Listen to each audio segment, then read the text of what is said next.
ঘরের দরজায় দাঁড়িয়ে সূরা ইখলাস কিভাবে পাঠ করলে ওই ঘরে কোনো অভাব থাকবে না। নবী সাল্লাল্লাহু আলাইহি ওয়াসাল্লাম আমাদেরকে জানিয়ে দিয়েছেন। সূরা ইখলাসের অনেক ফজিলত রয়েছে। সূরা ইখলাস সম্পর্কে হাদিস এসেছে, বুখারী শরীফের হাদিস।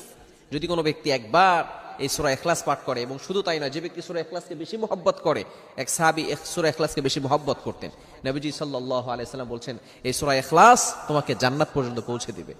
শুধু তাই নয়, কোনো ব্যক্তি যদি একবার সূরা ইখলাস তেলাওয়াত করে, আল্লাহ পাক রব্বুল আলামিন তার জন্য কোরআন শরীফের 10 পারা পড়লে যে সওয়াব হয়, সেই সওয়াব আল্লাহ তাআলা তার আমলনামায় দিয়ে দিবেন। বলেন সুবহানাল্লাহ। Can you imagine that? আপনি কল্পনা করতে পারছেন? যদি 2 বার তেলাওয়াত করা হয় তাহলে 20 পারা কোরআন শরীফ তেলাওয়াত করার সওয়াব। যদি 3 বার পড়া হয় তাহলে